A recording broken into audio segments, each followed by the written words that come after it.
اس حدیث کو تو رد بھی کیا گیا، اصحابی کا نجوم بھئی مقتدیتم اہتدیتم، ابھی بھی بعض لوگ کہتے ہیں یہ ہے، لیکن اکثر نے رد کیا ہے۔ دیکھیں بلینک چیک کسی کے لیے نہیں ہے، جنت اس کے لیے کہ جس کی موت ایمان پر، اللہ پر، رسول پر اور اہل بیت علیہ السلام کی محبت پر ایمان ہے۔ اگر کسی نے ان سے بغض رکھا ہے تو اس کے لیے جنت نہیں، لیکن ایمان نہیں مانا لیکن محبت رکھی ہے تو اللہ جانے، اللہ کا کام۔ میں نے سورہ تحریم کی ابتدائی آیت، اس پہ چند سال پہلے ہم تفسیر میں گفتگو کر چکے ہیں، لیکن سمجھانے کے لیے، بتانے کے لیے کہ بلینک چیکس نہیں ہے۔ بسم اللہ الرحمن الرحیم، یا ایھا النبی لما تحرم ما احل اللہ لک، اے نبی، یا ایھا النبی۔ دیکھیں جب رسول اکرم کی پرسنل لائف پر کوئی توجہ دلانی ہوتی ہے تو نبی کا عنوان آتا ہے، لیکن جب عمومی اعلان کرنا ہوتا ہے یا ایھا الرسول بلغ ما انزل الیک، تو یہاں پر رسول اکرم صلی اللہ علیہ وآلہ وسلم کی پرسنل لائف پر گفتگو ہو رہی ہے۔ یا ایھا النبی، کیوں تم ان چیزوں کو حرام کرتے ہو جس کو اللہ نے تمہارے لیے حلال کیا ہے، تاکہ تم اپنی ازواج کے رضایت حاصل کرو۔ واللہ غفور الرحیم، اللہ بہت زیادہ معاف کرنے والا ہے۔ قد فرض اللہ لکم تحلۃ ایمانکم واللہ مولاکم وہو العلیم الحکیم۔ اس آیت کو چھوڑ دیتے ہیں۔ اب یہاں سے ہم دیکھتے ہیں وَإِذْ أَسَرَّ النَّبِيُّ إِلَىٰ بَعْضِ أَزْوَاجِهِ حَدِيثًا فَلَمَّا نَبَّأَتْ بِهِ وَأَظْهَرَهُ اللَّهُ عَلَيْهِ عَرَّفَ بَعْضَهُ وَأَعْرَضَ عَن بَعْضٍ فَلَمَّا نَبَّأَهَا بِهِ قَالَتْ مَنْ أَنبَأَكَ هَٰذَا قَالَ نَبَّأَنِي الْعَلِيمُ الْخَبِيرُ۔ اگلی آیت، ان تتوبا الی اللہ فقط سغت قلوبکما وان تظاہر علیہ فإن اللہ هو مولاه وجبریل وصالح المؤمنین والملائکۃ بعد ذلک ظہیرا۔ عسى ربه ان طلقكن ان يبدله ازواجا خيرا منكن مسلمات مؤمنات قانتات تائبات عابدات سائحات ثیبات وابکارا۔ اب یہاں پر ہم اس آیات کی کے ترجمے اور تفسیر کی طرف جاتے ہیں، اور شاید وقت لگ جائے کہ جب نبی اکرم نے، اب ترجمہ یہاں پر ہم لیتے ہیں اس طرح سے کہ جب نبی اکرم نے اپنی بعض زوجہ کو کوئی بات بتائی، راز کی بات، فَلَمَّا نَبَّأَتْ بِهِ وَأَظْهَرَهُ اللَّهُ عَلَيْهِ، تو اس ایک زوجہ کو، اب نام نہیں آئے گا کسی کا، دو نبی کی بیویاں، نام نہیں لوں گا، خواہ مخواہ دل آزاری، میں صرف تاریخی حقائق صرف یہ بتانے کے لیے، بلینک چیکس نہیں۔ جب رسول نے ایک زوجہ الی بعض ازواجہ بتایا تو فلما نبأت بہ، اس نے دوسرے کو بتایا، وَأَظْهَرَهُ اللَّهُ عَلَيْهِ، اور اللہ نے اپنے رسول کو بتا دیا کہ یہ چیزیں اس طرح سے ہوئی ہیں۔ تو اللہ کے نبی نے جب پوچھا تم نے یہ کیا تو کہا کس نے تم کو، فلما نبأ قالت من انبأک ھذا، پوچھنے والی نے پوچھا کہ آپ کو کس نے یہ بات بتا دی؟ اللہ کے نبی سے پوچھا جاتا ہے، آپ کو کیسے پتا؟ بھائی بات ہے، آسمان سے پتا، زمین سے پتا، اوپر سے پتا، نیچے سے پتا، پتا ہے۔ تو ہمارے لیے تو ہو سکتا ہے کہ اب یہ کہا جائے کہ بھائی کہاں سے پتا چلا، لیکن رسول اکرم کے بارے میں پوچھا جائے کہ آپ کو کس نے بتایا؟ قال نبأنی العلیم الخبیر، اچھا پوچھتی ہو، میرے سورس پوچھتی ہو، تو مجھے تو علیم خبیر نے بتایا۔ اب آپ آئیے اس آیت پہ جو میرا اس وقت پر، ان تتوبا الی اللہ، یعنی جرم ہو چکا ہے، غلطی ہو چکی ہے، خطا ہو چکی ہے، اور اگر میں توبہ کے لفظ سے کش کروں، گناہ ہو چکا ہے۔ اگر تم دونوں نے اللہ کی طرف توبہ کی، فقط سغت قلوبکما، تمہارے دل تو تھوڑے دوسری طرف مائل ہو چکے ہیں۔ اب آئیے اگر تم دونوں اللہ کے سامنے توبہ کر لو کیونکہ تم دونوں کے دل ٹیڑھے ہو گئے ہیں، اور اگر تم نبی کے خلاف ایک دوسرے کی پشت پناہی کرو گی تو اللہ یقیناً اس کا مولا ہے، اور جبرائیل اور صالح مومنین اور فرشتے بھی اس کے بعد ان کے پشت پناہ ہیں۔ دیکھیے گا نا، سورہ تحریم سورہ نمبر 66 آیت نمبر 4، 66/4۔ میں اس کی تفسیر کی طرف جا رہا ہوں۔ ان تتوبا الی اللہ، اگر تم دونوں اللہ کے سامنے توبہ کر لو اور رسول صلی اللہ علیہ وسلم کو اذیت دینے اور رسول کے خلاف کارروائیاں کرنے سے باز آ جاؤ تو بہتر ہے۔ ازواج رسول میں ہیں،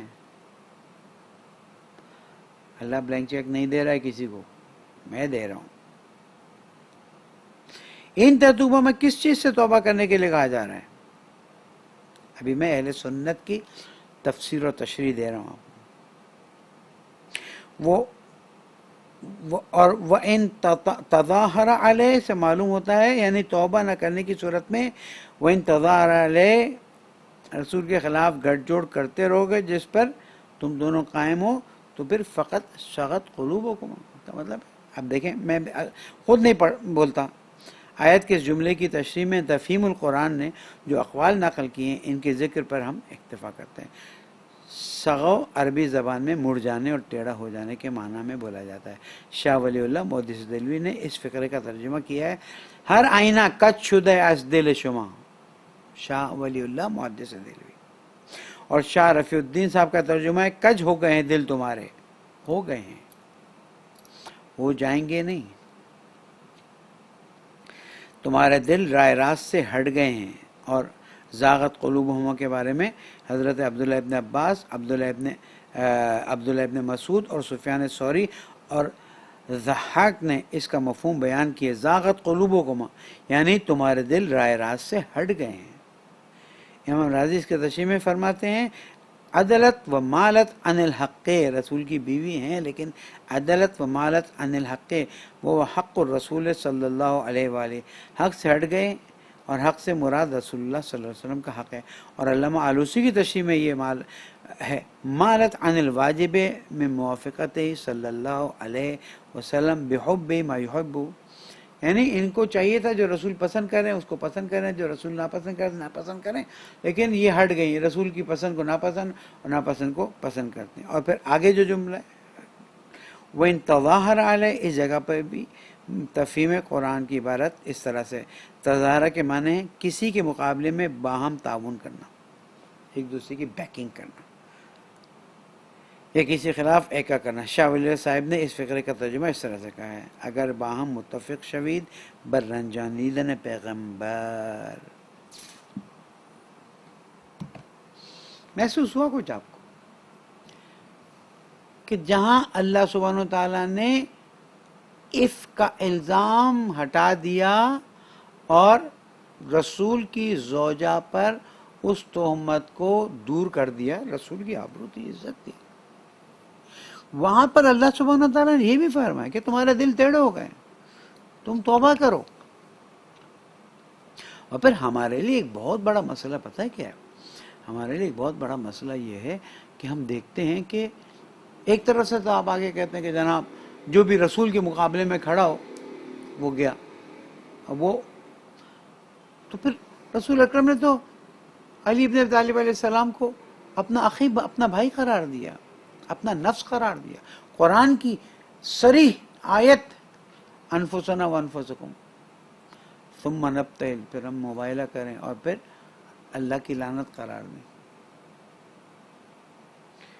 کیسے ہم اتنی خاموشی سے مولا کائنات کی ظاہری خلافت کے اعلان کے بعد مکہ میں مولا کائنات کے خلاف سازشوں میں جمع ہونے والوں کو بھلا سکتے ہیں؟ ہم کیسے مولا کائنات کے خلاف جن لوگوں نے ارادہ جنگ کیا اور جمل کے ساتھ بصرہ نکل گئے ان کو ہم نظر انداز کر دیں؟ ہم کیسے ہزاروں مسلمانوں کی جان جانے کا ہے اس کو ہم بھلا سکیں؟ نہیں بھلا سکتے۔ کچھ چیزیں بار بار آ رہی ہیں، اشارہ ضروری ہے، ذہن میں بٹھائیں نا، تاکہ جب گفتگو تو آپ کے پاس موجود ہو۔ کیسے ہم صفین کی جنگ کو بھلا دیں؟ 9 مہینے ہزاروں مسلمانوں کا قتل عام، یا عمار تقتلک الفئۃ الباغیہ۔ اسی لیے ہم آپ کی خدمت میں یہ بات عرض کر رہے ہیں کہ عزیزان الگرامی، بلینک چیکس اللہ سبحانہ و تعالیٰ نے کسی کو بھی نہیں دیا ہے، اور اگر کوئی اس بات کا قائل ہے، جیسے کہ ہمارے مسلمان بھائیوں میں بعض لوگوں کا نظریہ یہ ہے، تو ان لوگوں کو اس بات کی طرف توجہ کرنی ہوگی کہ اللہ سبحانہ و تعالیٰ نے کسی کو بھی بلینک چیک نہیں دیا۔ صرف اہل بیت علیہ السلام 12 امام، اور اس کے بعد جو بھی اللہ، رسول اور اہل بیت سے محبت کرے، محبت کے تقاضوں کو پورا کرے، ان کے لیے ہے، باقی اس کے علاوہ کسی کے لیے بھی نہیں ہے۔ کیوں؟ اس لیے کہ اللہ سبحانہ و تعالیٰ نے دنیا امتحان کے لیے رکھی ہے۔ کیوں اونٹ پر تشریف لانے والی بعد میں افسوس کرتی رہی؟ ہر کتاب میں موجود ہے، ہر کتاب میں موجود ہے کہ کاش میں یہ کام نہ کرتی، کاش میں یہ کام نہ کرتی۔ قیامت میں جب اللہ تعالیٰ کی بارگاہ میں جائیں گے تو کیا ہوگا؟ کیسے بات ہوگی؟ کس طرح سے ہم چیزوں کو دیکھیں گے؟ حضرت علیہ السلام کو دیکھیں گے، یا وہ 3 گروہ جو ان کے مقابلے میں لڑنے آئے تھے؟ کل ایمان برز الایمان و کلو علی کفر کلے۔ یہ میں اور بھی بہت سی چیزیں قرآن سے ہیں، اس وقت موقع نہیں کہ میں آپ کی خدمت میں عرض کروں، لیکن اتنا کہتا جاؤں کہ اللہ سبحانہ و تعالیٰ نے سوائے معصومین علیہ السلام کے اور انبیاء علیہ السلام کسی کو بلینک چیک نہیں دیا ہے کہ آپ جو کر لیں۔ اگر آپ بدر میں، آج شب ہے 17 رمضان مبارک کی، جب بدر کا واقعہ ہوا تھا، انشاءاللہ کل دن میں بدر کے واقعے کی گفتگو ہوگی، اور آپ دیکھیں گے کہ کس طرح سے جنگ بدر میں مولا کائنات وہ ہیرو کے طور پر پیش کیا جاتا ہے۔ میں تعجب کرتا ہوں، ایک طرف سے آپ مولا کائنات کے اتنے فضائل پیش کرتے ہیں، اتنے فضائل پیش کرتے ہیں کہ، اور ہیں بھی، اس کے بعد مولا کائنات کے مقابلے میں لڑنے والے حدیثیں آپ پیش کرتے ہیں، لا یحبک الا المومن ولا یبغضک الا الکافر الا المنافق، اور اس کے بعد آپ کا جو مقابلہ کرنے والا ہے، آپ کو لڑنے والا ہے، نہیں وہ بھی کلمہ گو، وہ بھی کلمہ گو، وہ بھی بدری صحابی، وہ بھی بدری صحابی، وہ بھی مثلا فلاں، یہ بھی فلاں، اور اللہ معاف کرے گا اجتہادی غلطی ہوگی۔ بہرحال ہم آج بدر پہ گفتگو نہیں کر رہے، کل کی گفتگو ہو جائے گی، تو ان کے جو دوسرے پوائنٹس ہیں ان کو میں بیان کرنے کی کوشش کروں گا۔ تو ہم کل یہاں تک پہنچے تھے کہ اللہ سبحانہ و تعالیٰ نے جن لوگوں کو چنا ہے اپنے لیے، ان کی تعریف بیان کر رہے ہیں، اور یہ تعریف ہر مومن کے لیے ہو سکتی ہے اگر وہ اس پہ عمل کرے، اور اگر وہ ان پہ عمل کرے تو امام زمانہ کا ساتھی بن جائے گا۔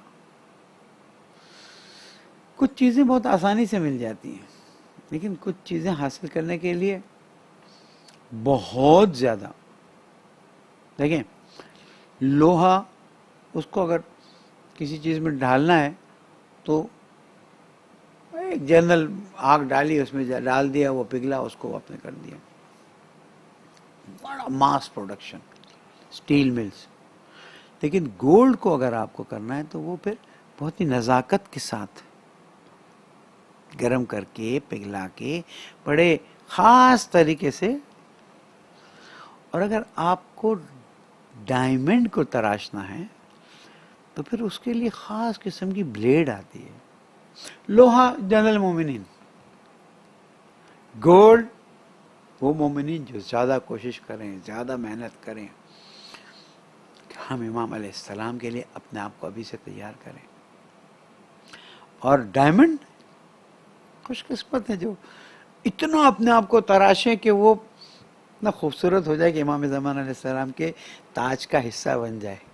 ظاہر ہے نہ امام زمانہ کا تاج ہے، نہ ڈائمنڈ ہے، نہ کچھ ہے، یہ صرف سمجھانے کی باتیں. ہم ظاہری چیزوں پر بہت زیادہ جاتے ہیں، ہمیں ظاہری چیزوں سے زیادہ اندرونی چیزوں کو دیکھنا ہوگا. دیکھیں اللہ تعالیٰ نے کیا فرمایا، بسم اللہ الرحمن الرحیم.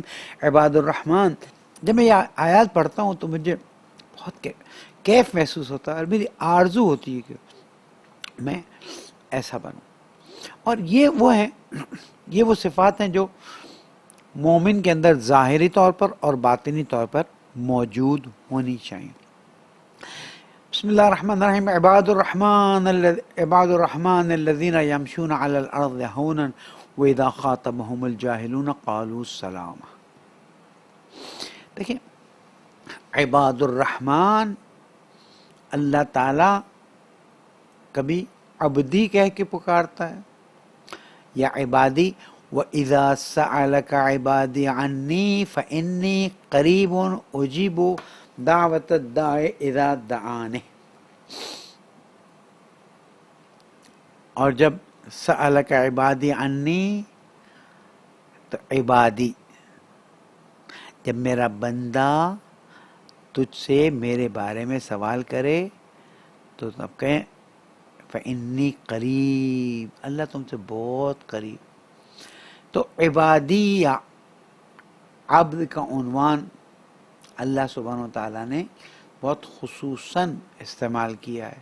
تو یہاں پر سورہ فرقان کی آخری آیتوں میں اللہ تعالیٰ فرماتا ہے وعباد الرحمن الذین یمشون علی الارض ہونا. اللہ کے بندے جو اپنے آپ کو بندگی کے سانچے میں ڈھال چکے ہیں، ڈائمنڈ تراشا جا چکا ہے. اگر ہم ذرا زیادہ بہتر انداز میں بات کریں کہ اس نے اپنے آپ کو اللہ کی رضایت کے لیے ایسا ڈھالا ہوا ہے کہ اللہ کی رضایت کے علاوہ باقی ہر چیز سے وہ اپنے آپ کو فارغ سمجھ. ڈیوٹی سب دیتا ہے، کوئی چوکیدار ہے، کوئی ڈرائیور ہے، کوئی باس ہے، کوئی پریسیڈنٹ ہے، فرق نہیں کرتا. وہ اپنی ڈیوٹی انجام دیتا ہے. الذین یمشون علی الارض ہونا. یہ تکبر کے ساتھ زندگی گزارنا، تکبر کے ساتھ امور کو انجام دینا، یہ اللہ تعالیٰ کو نہیں پسند ہے. وَإِذَا خَاطَبَهُمُ الْجَاهِلُونَ. یہاں سے ہم اب اپنی بات کو آگے بڑھاتے ہیں. قَالُوا سَلَامًا، کہ جب وہ لوگ جو بغیر دلیل کے بحث کرنے بیٹھ جاتے ہیں، وہ لوگ کہ جن کو دلیل سے کوئی کام نہیں، جب آپ سے بات کریں، آپ دیکھیں ایک بار بات کریں بغیر دلیل کے ہو ہا کرتے رہیں، پھر دوسری بار بات کریں پھر وہی، تو آپ جب تیسری بار آئیں کہ السلام علیکم، ٹھیک ہے، آپ اپنی بات اپنے پاس، میں اپنی بات اپنے پاس. وَإِذَا خَاطَبَهُمُ الْجَاهِلُونَ قَالُوا سَلَامًا، یعنی عزت سے، رسپیکٹ سے، خاموشی سے گزر جاتے ہیں. کیوں؟ اس لیے کہ انہیں پتہ ہے کہ لاکھ بحث کی جائے، لاکھ گفتگو کی جائے، وہ اپنے موقف سے دلیل کے باوجود بھی، دیکھیں نا، فمن حاجک فیہ من بعد ما جاءک من العلم، اے میرے حبیب، علم آنے کے بعد، دلیل آنے کے بعد بھی اگر یہ آپ سے محاجہ کرتے ہیں تو پھر آپ کہہ دیجیے فقل ندعو ابنانا وابناکم ونساءنا ونساءکم وانفسنا وانفسکم ثم نبتہل، اس کے بعد ہم مباہلہ کریں. لیکن کیونکہ ہر روز مباہلہ نہیں کیا جا سکتا ہے، تو اللہ سبحانہ و تعالیٰ اسے کہتا ہے کہ تم خاموشی سے اس کے پاس سے گزر جاؤ، بحث کرنے مت کھڑے ہو، اپنا بھیجا خراب مت کرو، اپنا وقت ضائع مت کرو. کیوں؟ اس لیے کہ فضول بحث سے نتیجہ کوئی نہیں آنے والا. ایک وقت ہے کہ ایک بات ہوتی ہے اور دلیل، بعض مرتبہ میں اپنے نزدیک والوں کو تلقین کرتا ہوں، سامنے والے کی بات سن لو، اس کی بات کے مقابلے میں اگر کوئی جواب ہے، دلیل ہے، ایک دے دو، کراس کوشچننگ چھوڑ دو. کراس کوشچننگ بہت مشکل کام ہے، بہت ناپسندیدہ کام ہے. ٹھیک ہے، علمی بحث اور گفتگو اپنی جگہ پر ہے، لیکن عام زندگی میں اس طرح سے وہ پھر کہے، پھر وہ کہے، اس سے مشاجرہ شروع ہوتا ہے اور پھر تعلقات خراب ہو جاتے ہیں، اس کے بعد مسائل پیدا ہو جاتے ہیں۔ تو وَإِذَا خَاطَبَهُمُ الْجَاهِلُونَ، یعنی وہ لوگ کہ جن کے پاس محدود علم ہے، یا جس معاملے میں بات کر رہے ہیں ان کے پاس علم ہی نہیں ہے، قالوا سلاما، اگر آپ کو جواب نہیں آتا تو بھی آپ کہتے ہیں سلام علیکم، اور آپ کو جواب آتا ہے لیکن آپ کو پتہ ہے یہ بحث کرتے رہیں گے، قالوا سلاما۔ اس کے بعد اللہ تعالیٰ ارشاد فرماتا ہے، بہت شیرینی کے ساتھ اللہ تعالیٰ اپنے بندوں کے بارے میں بتایا، والذین یبیتون لربہم سجدا وقیاما۔ یہ بڑی خاص چیزیں ہیں اور خاص لوگوں کے لیے ہیں۔ ترجمہ کر دوں، والذین یبیتون، یہ وہ لوگ ہیں کہ جو رات کو صبح میں تبدیل کرتے ہیں، یعنی رات گزارتے ہیں، لیکن کس حالت میں رات گزارتے ہیں؟ لربہم سجدا وقیاما۔ یہ اللہ تعالیٰ کے حبیب کی خاصیت تھی، اور ائمہ معصومین علیہ السلام کی خاصیت تھی کہ وہ حضور اکرم تو ہر تھوڑی دیر بعد نماز شب ان پر اللہ تعالیٰ نے فرض فرمائی ہوئی تھی۔ یہ بڑی ڈیوٹی، تو پھر جن کے رتبے سوا ان کے لیے ڈیوٹی بھی سوا۔ اللہ کے حبیب سوتے تھے، پھر جاگتے تھے، وضو فرماتے تھے، پھر 2 رکعت نماز پڑھتے تھے، پھر سو جاتے تھے۔ اس طرح پوری رات جاگتے اور سوتے رہتے تھے اور نماز شب کو ادا بھی کر لیتے تھے۔ ائمہ معصومین علیہ السلام بھی رات کے تیسرے پہر میں، رات کے دوسرے پہر میں، ایک پہر یتیموں اور غریبوں تک آذوقہ پہنچانے کا کام فرماتے تھے، اور ایک پہر میں عبادت میں وقت گزارتے تھے۔ یہ ہماری بدبختی کہ ہمارا ماحول ایسا ہے کہ ہم اس گولڈن ٹائم کو کسی بھی صورت میں اویل نہیں کر سک رہے، رات کو دیر سے سونا، پھر دوسرے مسائل۔ لیکن اللہ سبحانہ و تعالیٰ کو وہ راز و نیاز کا وقت بہت پسند ہے، جب سب سو رہے ہوں اور آپ اٹھ کے اکیلے میں اللہ تعالیٰ سے گفتگو فرمائیں، اکیلے میں نماز شب پڑھیں۔ اللہ تعالیٰ نے فرمایا وَمِنَ اللَّيْلِ فَتَہَجَّدْ بِهِ نَافِلَةً لَكَ عَسَىٰ أَن يَبْعَثَكَ رَبُّكَ مَقَامًا مَحْمُودًا۔ نماز شب پڑھنے والے کو اللہ سبحانہ و تعالیٰ مقام محمود عطا کرتا ہے۔ اللہ تعالیٰ نے معصوم فرماتے ہیں، ایک حدیث میں اللہ تعالیٰ سے یہ بات نقل کی گئی جسے حدیث قدسی بھی کہا جاتا ہے کہ جب میرا بندہ واجبات کو انجام دیتا ہے تو مجھے اچھا لگتا ہے، میں اس کو اجر عطا کرتا ہوں، لیکن جب وہ مستحبات کو انجام دینا شروع کرتا ہے، نماز کے نوافل، ماہ رمضان کے علاوہ مستحب روزے، نماز شب 51 رکعت نماز دن اور رات میں، 17 فرض اور 34 مستحب نمازیں، تو اللہ تعالیٰ فرماتے بندے اب تو نہیں دیکھے گا، اب میں تیرے لیے وہ کرنے والا ہوں جس کا تو تصور نہیں کر سکتا۔ اللہ تعالیٰ اس سے عشق فرماتا ہے، محبت فرماتا ہے۔ ایک تو ویسے ہی اپنی مخلوق سے محبت فرماتا ہے، پھر اللہ تعالیٰ اس سے بے حد محبت فرماتا ہے، اور فرماتا ہے کہ اب تو نہیں دیکھے گا میں دیکھوں گا، تو نہیں بولے گا میں بولوں گا، تو نہیں سنے گا میں سنوں گا، تیرے ہاتھ کام نہیں کریں گے میں کروں گا۔ اللہ تو لامکان ہے، محدودیت نہیں رکھتا، یعنی اب تجھے اتنی پاور دے دی جائے گی کہ تو یہ سب خود کر لے گا۔ اب تو حکمت سے بولے گا، تو حکمت سے دیکھے گا، تو حکمت سے سنے گا، اور فضول چیزیں تجھ سے دور ہونا شروع ہو جائیں گی۔ یہ بندے اور اللہ کا رابطہ بہت شیرین رابطہ ہے، اور اگر اس رابطے کو بہتر انداز میں قائم کرنا چاہتا ہے کوئی، تو دن میں بندوں کی خدمت کا کوئی راستہ نکالے اور رات میں عبادت کا موقع نکالے۔ اللہ ہم سب کو توفیق عطا فرمائے۔ والذین یبیتون لربہم سجدا وقیاما، اور پھر میری اور آپ کی حالت یہ ہو جائے کہ رات کو سوتے وقت آنکھ کھلے یا واش روم جانا پڑے تو اس وقت غافل نہ ہوں، اس وقت ایسا نہیں نیند میں جا رہے ہیں بس کوئی خیال نہیں، آنکھ کھولے الحمدللہ واش روم جائیں بسم اللہ سبحان اللہ، بستر پہ لیٹے ہیں ذکر الہی، کیونکہ اللہ کے ذکر سے دلوں کو جلا ملتی ہے۔ پورا دن نہیں معلوم ہمیں ذکر کا وقت ملتا ہے یا نہیں ملتا، لیکن رات کے اس وقت میں کبھی ایک ٹرائی کیجئے کہ جب آپ واش روم کے لیے اٹھیں تو ایک جملہ کہیں، اے وہ اللہ جس کو نہ نیند آتی ہے نہ تھکن آتی، میں سو رہا تھا تو میری حفاظت فرما رہا تھا۔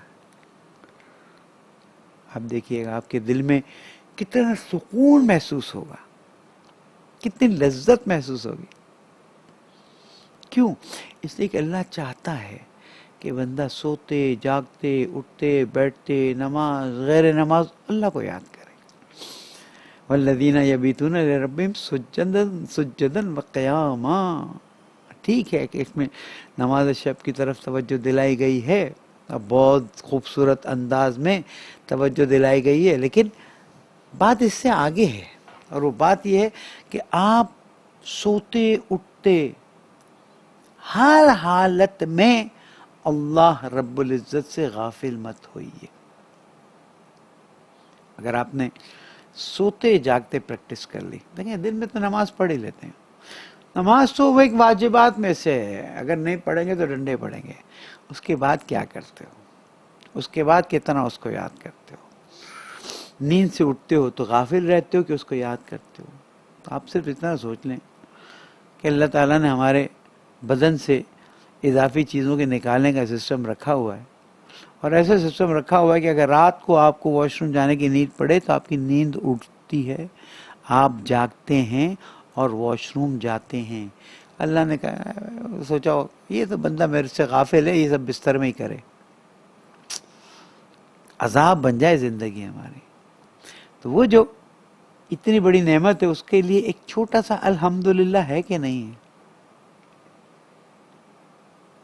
دعا ہے الحمدللہ الذی امات عن الاذى وحنانی طعامی و شرابی و عافانی من البلوى، حمد اس اللہ کی اطعمنی جس نے مجھے کھانے پینے کو فائدے پہنچائے اور میرے بدن سے اذیت کرنے والی چیزوں کو باہر نکال دیا۔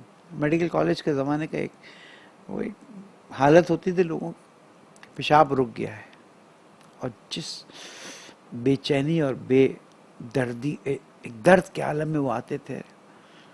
آج بھی اللہ سے دعا کرتا ہوں اللہ شاید میرا شکر کرنا جو نا اس لالچ میں کہ مجھے بیماریاں نہ آئیں، مجھے بہت کچھ اور توفیق ملے، میں مشکلات سے بچ جاؤں، اس لیے کہ جب لئن شکرتم لازیدنکم نا، اگر تم اللہ کا شکر ادا کرو گے تو اللہ اسے زیادہ کرے گا۔ میں اللہ تعالیٰ سے کہتا ہوں پلنے والے میرا شکر تو وہ تاجر کی طرح کا ہے کہ جو تجھے اس لیے یاد کرتا ہے کہ نہیں یاد کرے گا تو سب چلا جائے گا۔ واقعاً کئی بار میں نے انالائز کیا میں کیوں لگی لپٹی رکھوں، میں اپنے شکر کو تاجر جیسے کہ شکر ادا نہیں کروں گا تو سب کچھ ہی چلا جائے گا۔ میں چاہتا ہوں کہ جیسے میرے مولا نے فرمایا تھا کہ اس طرح سے شکر کرو جیسے اللہ کو اس قابل جانتے ہو۔ چاہتا تو یہی ہوں، آپ سے بھی درخواست کرتا ہوں تحلیل کیجئے کہ آپ جہنم سے بچ کے نکلنے کے لیے اللہ کی اطاعت و عبادت کر رہے ہیں، غلاموں کی اطاعت، یا اس لیے کہ جو ملا ہوا ہے وہ ملا رہے اور بھی ملے تو وہ تاجروں کی اطاعت، یا پھر اللہ رب العزت کو اتنا عالی پاتے ہیں، اتنا خوبصورت پاتے ہیں، اتنا رحمان پاتے ہیں، اتنی رحیم پاتے ہیں۔ میں ریکویسٹ کروں گا ایک بار آپ دعا افتتاح کے پہلے تقریباً 40 جملے جو ہیں ترجمہ پڑھیں، آپ دیکھیں کہ آپ کا دل نرم ہو جائے گا۔ اتنے خوبصورت جملے معصومین نے فرمائے کہ انسان جب ان جملوں کو ترجمے کے ساتھ پڑھتا ہے، عربی اچھی چیز ہے، اچھا ہے وہ بھی ہو، یہ ترجمے کے ساتھ پڑھتا ہے تو انسان کا دل باغ باغ ہو جاتا ہے کہ معصومین علیہ السلام کس طرح سے انسانوں کو اللہ سے مربوط کرتے ہیں۔ الحمدللہ الحمدللہ الحمدللہ۔ ہے خدا، کتنی خوبصورت چیزیں ہیں یہ، کتنے خوبصورت موقع ہیں یہ. ماہ رمضان، ویسے بھی سحری کے لیے تو اٹھ ہی جاتے ہوں گے یا رات دیر سے سوتے ہوں گے. چند منٹ، چند لمحے بالکل اکیلے، کسی کو پتہ نہ چلے آپ نے کیا ہے، سجدے میں چلے جائیے اور سجدے میں جا کے کہیے کہ اللہ، بندہ تو میں تیرا ہوں لیکن تیری رحمتوں کی امید کی وجہ سے بگڑ گیا ہوں، تیرے تفضل، تیرے فضل و کرم کی وجہ سے میں ڈھیٹ ہو گیا ہوں، گناہ کرتا ہوں.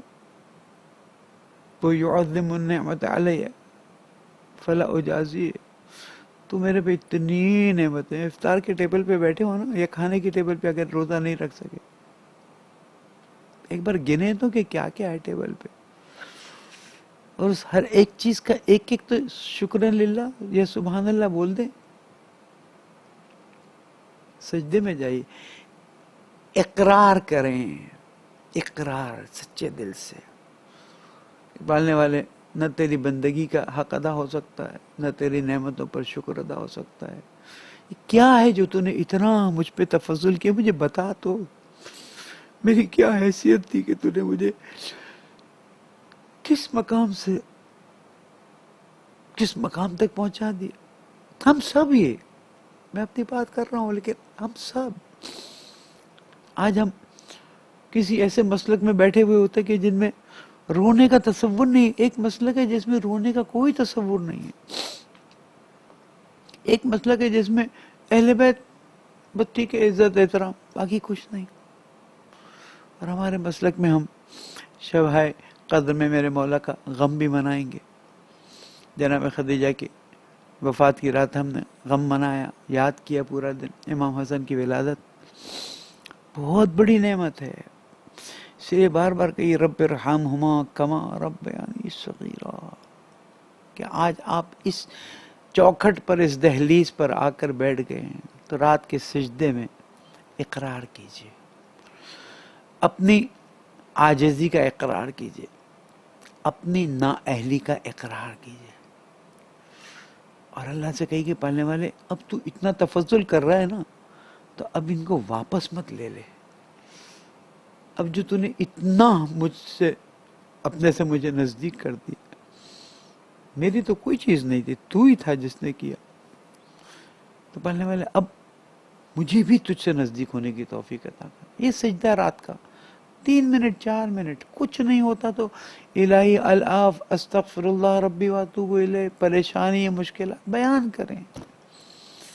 اب دیکھیے گا کہ اللہ سبحانہ و تعالیٰ آپ پر اور کرم کرے گا، اور تفضل کرے گا. جو چاہیے وہ بھی ملے گا، جس کا آپ کو خیال نہیں وہ بھی ملے گا. اور کتنا، اب کیا کمی ہے جو اور ملے. لیکن پھر بھی اللہ تعالیٰ کو مانگنا بہت پسند ہے. والذین یبیتون لربہم سجدا وقیاما. اور کل انشاءاللہ سوچ ہے کہ کل ہماری گفتگو کی آخری رات ہوگی، پھر اس کے بعد شب قدر کا پروگرام نشر کر دیا گیا ہے.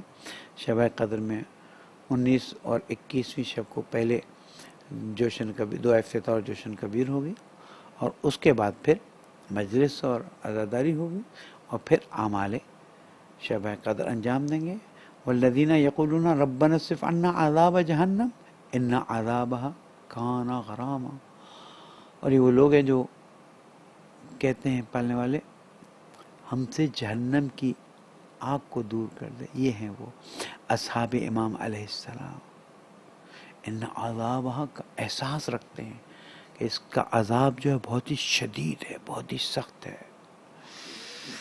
اور ہمیشہ رہنے والا ہے. اللہ ہمیں ان عذابوں سے بچائے. انہا ساعت مستقرا و مقاما.